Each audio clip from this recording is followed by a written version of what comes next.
નમસ્કાર ખેડૂત મિત્રો, આજના વિડીયોમાં આપણે વાત કરીએ કે જીરુમાં મોલોમસી માટે, કાળી શરમી માટે અને જે સફેદ સારોળી આવે તેના માટે આપણે શું કાળજી લેવી જોઈએ.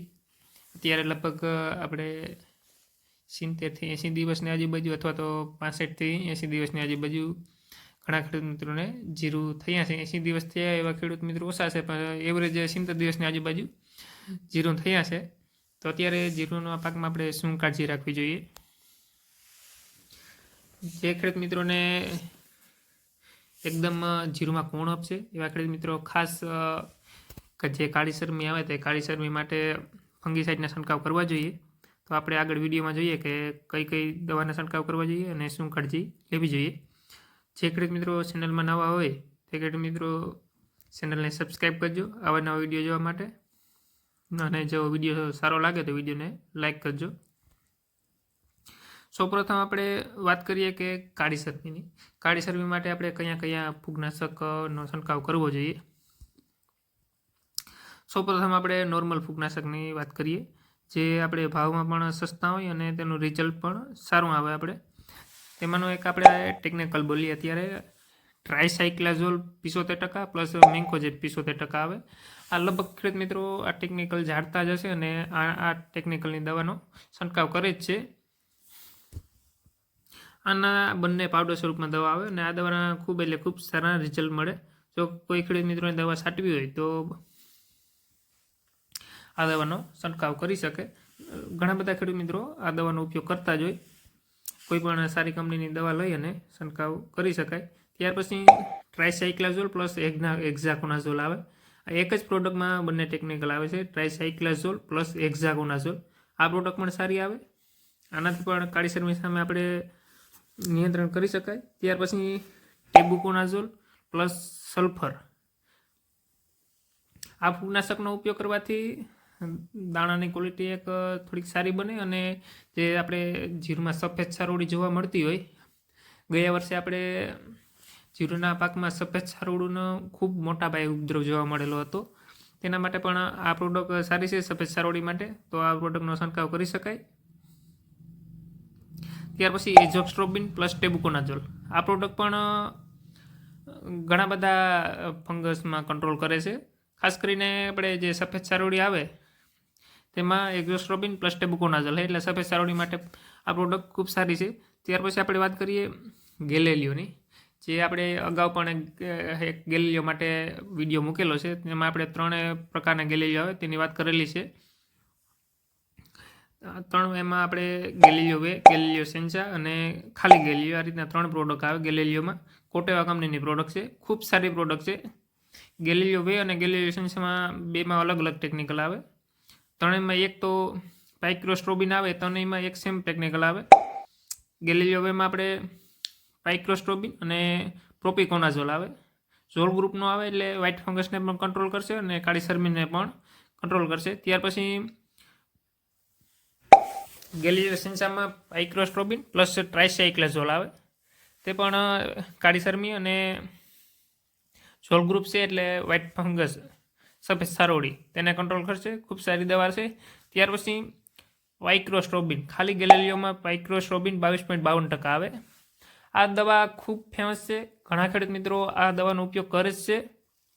લિક્વિડ સ્વરૂપમાં દવા આવે. કાળી શરમી સામે આના ખૂબ સારા રિઝલ્ટ જોવા મળે છે. આપણે ગેલેલિયોમાં 3 પ્રકાર આવે. એમાં ગેલેલિયો મોંઘી આવે, તેથી થોડીક સસ્તી ગેલેલિયો સેન્ચા આવે અને તેથી થોડીક સસ્તી ગેલેલિયો વે આવે. એ રીતના 3 સ્ટેપ છે.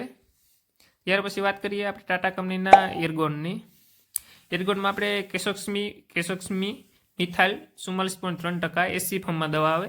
આ દવા સફેદ સારોળી અને કાળી શરમી બંનેને કંટ્રોલ કરશે. બંનેમાં સારું રિઝલ્ટ છે. ઘણા ખેડૂત મિત્રો લગભગ ઘણા બધા ખેડૂત મિત્રોનો દવાનો ઉપયોગ કરે જ છે. ત્યાર પછી આપણે વાત કરીએ બાયર કંપનીનો નેટિવો. તેમાં આપણે ટેબુકોનાઝોલ 50% પ્લસ ટ્રાઇફ્લોક્સ્ટ્રોબિન 25% આવે. આ દવા પાવડર સ્વરૂપમાં આવે. આપણે આ દવાનો મગફળીમાં ગેરુ ટીકા માટે પણ ઉપયોગ કરીએ જ છીએ. પ્રોડક્ટ ખૂબ સારી છે. ઝોલ ગ્રુપ આવે એટલે સફેદ સારોળીમાં પણ સારું રિઝલ્ટ મળશે આ દવાનું, અને કાળી શરમી સામે પણ આ દવાના ખૂબ સારા રિઝલ્ટ મળે છે. આપણે આજે બધી ટેકનિકલ અથવા તો પ્રોડક્ટના નામ લીધા, આ બધી દવા ખૂબ સારી છે. આપણે આ જે બધી દવાની વાત કરી તે દવા આપણે કાળી શરમી અને સફેદ સરોડીને લગતી દવા છે. ત્યાર પછી આપણે આગળ વાત કરીએ મોલોમસી. અત્યારે આપણે વાતાવરણમાં દિવસના તડકો અને રાતના ઠંડી પડે એ રીતના વાતાવરણ છે, એટલે મોલોમસીનો એટેક જોવા મળે છે. તેના માટે આપણે કઈ દવા છંટકાવ કરવો, ને દિવસના તડકો અને રાતના ઠંડી પડે એટલે ઠાર ઝાકળનું પણ પ્રમાણ રહે છે, એટલે માટે કાળી શરમી, સફેદ છારોડી અને મોલોમસી ત્રણેયના ઉપદ્રવ જોવા મળે. એટલા માટે હવે આપણે આગળ વાત કરીએ કે મોલોમસી માટે કઈ દવાનો છંટકાવ કરવો જોઈએ. જે ખેડૂત મિત્રોને ઓછા પ્રમાણમાં ઓછો ઉપદ્રવ હોય, ઓછા પ્રમાણમાં એટેક હોય મોલોમસી, તો તેના માટે આપણે ફિપ્રોનિલ પ્લસ ઇમિડાક્લોપ્રિડ આવે, આ દવાથી પણ આપણે સારું રિઝલ્ટ મળે. ત્યાર પછી ફિપ્રોનિલ અને ઇમિડાક્લોપ્રિડ આ જે દવા છે લગભગ મોસ્ટ ઓફ સુસિયા જીવાતને કંટ્રોલ કરે છે. ત્યાર પછી થાઇમેથોક્ઝામ પ્લસ લેમ્બ્ડાસાઇલોથ્રિન, જો નોર્મલ એવો ઉપદ્રવ હોય તો આ દવાથી પણ આપણે સારું રિઝલ્ટ મળી જાય. અને હવે આપણે વાત કરીએ કે જો વધારે ઉપદ્રવ હોય મોલોમસીનો તો આપણે કઈ દવાનો છંટકાવ કરવો જોઈએ. જો વધારે ઉપદ્રવ જોવા મળતો હોય તો આપણે યુપીએલનું ઉલાલા આવે, આ દવામાં આપણે ફ્લોનિકાબિટ 50% WG ફોર્મમાં આવે. આ દવા મોલોમસી માટે ખૂબ પ્રખ્યાત છે અને ખૂબ સારામાં સારા રિઝલ્ટ મળે છે આપણે મોલોમસી માટે. સેમ ટેકનિકલની આપણે સ્વાલ કંપનીની પનામાં આવે, તેમાં પણ આપણે ફ્લોનિકાબિટ 50% WG ફોર્મમાં આવે. આ દવાના પણ આપણે ખૂબ સારા રિઝલ્ટ જોવા મળે. અને ત્યાર પછી BSF કંપનીની સેફીના, આ દવાના પણ આપણે ખૂબ સારા રિઝલ્ટ મળે. આમાં આપણે એફિડો પાયરોપેન આવે 50%. આ દવાના પણ આપણે ખૂબ સારા રિઝલ્ટ મળે. BSF કંપનીની સેફીના, આ ત્રણેય દવા ખૂબ પ્રખ્યાત દવા છે અને લગભગ બધા જ ખેડૂત મિત્રો આ દવાનો ઉપયોગ કરતા જ હોય.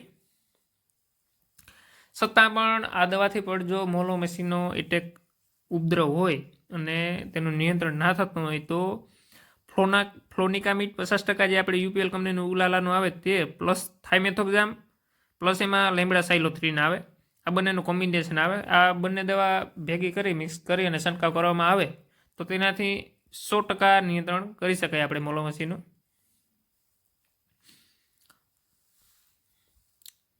અથવા તો જે ખેડૂત મિત્રોને જીરું પાક ઉપર આવી ગયું હોય, દાણો બંધાઈ ગયો હોય, ફ્લાવરિંગ પૂરું થઈ ગયું હોય, એવા ખેડૂત મિત્રો કોઈ પણ પાક હોય, ચણા હોય, ધાણા હોય, જીરું હોય અથવા બીજો અન્ય પાક હોય, દાણાની સારી ક્વોલિટી બનાવવા માટે, વજન વધારવા માટે આપણે 0050 જે પાણી દ્રાવ્ય વોટર સોલ્યુબલ ખાતર આવે તે ખાતરનો છંટકાવ કરવો જોઈએ, જેથી દાણાની ક્વોલિટી સારી બને. એમાં આપણે સલ્ફર પણ આવે 17% જેવું આવે, એટલે વજનમાં પણ વધારો થાય અને ક્વોલિટી પણ સારી બને. જો ખેડૂત મિત્રો માહિતી સારી લાગી હોય તો વિડીયોને લાઇક કરજો, બીજા ખેડૂત મિત્રો આરે વિડીયો શેર કરજો અને ચેનલને સબસ્ક્રાઈબ કરજો આવા નવા વિડીયો જોવા માટે.